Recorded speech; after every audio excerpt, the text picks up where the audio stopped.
আমরা শুনেছিলাম বীরের ভেষে তারেক জিয়া আসবে বাংলাদেশে, কিন্তু তারেক জিয়া এখনো বাংলাদেশে আসলো না।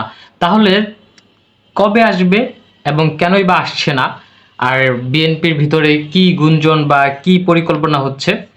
আসলে তারেক জিয়া বিএনপির ফেস থাকতে যাচ্ছে না, কারণ সবাই এটা ভাবছে যে আওয়ামী লীগ যেটা করেছে, যেমন ফ্যাসিস্ট সরকার গঠন করেছে এবং লুটপাটের রাজনীতি করেছে, তারেক জিয়াও এই লুটপাটের রাজনীতি করতে পারে এবং ফ্যাসিস্ট সরকার গঠন করতে পারে।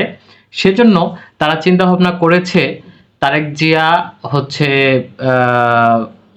মেন ফেস হবে না, মেন ফেস জাইমা রহমানকে করা হবে এবং তার মেয়েকে করা হবে। তার মেয়ে বিদেশে অনেক গবেষণা করেছে, অনেক পড়াশোনা করেছে, ব্যারিস্টারি পাস করেছে এবং সকল বিষয়গুলোই তাকে ট্রেন করা হয়েছে কিভাবে কি করা হবে। শুধুমাত্র ব্যানারে থাকবে হচ্ছে মেইন ফেস জাইমা রহমান, এবং পিছনে যেসব জিনিসপত্র হবে সেগুলো সবকিছুই তারেক রহমান দেখবে এবং তার দল মহাসচিব সবাই মিলে গবেষণা করে এবং একটা সুনির্দিষ্ট পরিকল্পনার মধ্য দিয়ে দেশ পরিচালনা করবে। কিন্তু চেয়ারপারসন থাকবে হচ্ছে জাইমা রহমান, এবং যাতে পরবর্তী সময়ে জিয়া পরিবার নেতৃত্ব শূন্য যাতে না হয়ে যায় সেজন্য এই কাজটি করা হয়েছে।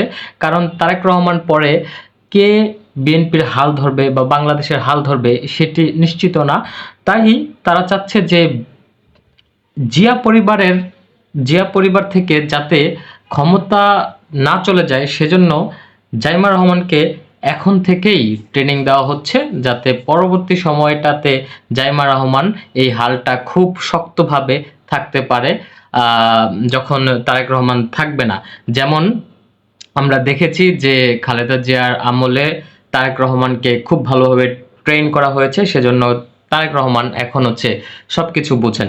সেইভাবেই তারেক রহমান চাচ্ছে যে তার মেয়েকে এখন খুব সুন্দরভাবে সবকিছু বোঝানোর জন্য, সব তাতে তাকে যাতে ভালো একটা ট্রেনিং দেওয়া যায়, যাতে পরবর্তী সময়ে সে হঠাৎ করে নেতৃত্বে এসে যাতে কোনো সংকটে না পড়ে।